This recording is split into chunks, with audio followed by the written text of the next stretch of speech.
You know that feeling when you move into a neighborhood, thinking it's going to be peaceful? Well, my peace lasted exactly 3 weeks. That's when I got a letter from my homeowners association.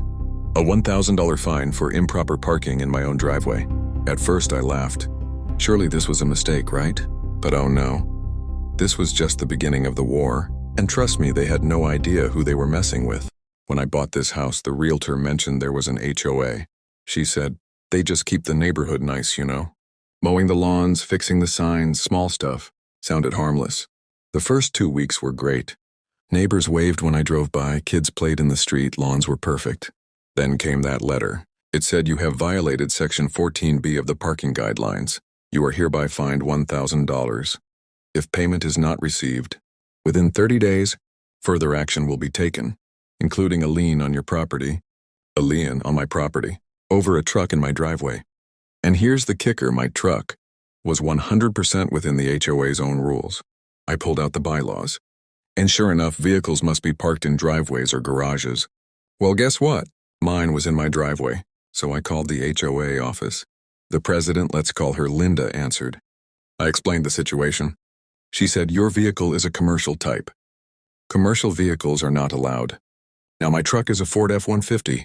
No company logo, no ladder racks, nothing. I told her that. She replied, it looks commercial to me. The fine stands, and hung up. That's when I realized this wasn't a misunderstanding. This was targeting. I remember standing in my kitchen that day, letter in hand, thinking, if they want war, I'll give them war. They thought they had power just because they sent letters with fancy letterheads. But I had something they didn't. Time, patience, and a talent for digging up dirt. And that's exactly what I planned to do. Step 1 was to read every single page of the HOA bylaws. Boring? Yes.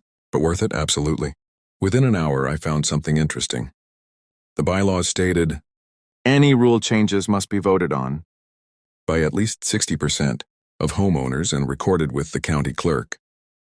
I decided to check the county records. Guess what? The commercial vehicle rule they were using against me, it had never been recorded. Legally, it didn't exist. But I wasn't done. I started walking around the neighborhood taking photos. Vice President Linda had a shed in her backyard, a big, ugly thing that violated the height restrictions. Her best friend on the board had painted her house bright blue, completely against the color guidelines. By the end of the week, I had a whole folder of violations committed by the very people enforcing the rules. Then I talked to my neighbors. Turns out, I wasn't the only one they'd gone after. One guy was fined for having too many potted plants. Another woman got a warning for leaving her.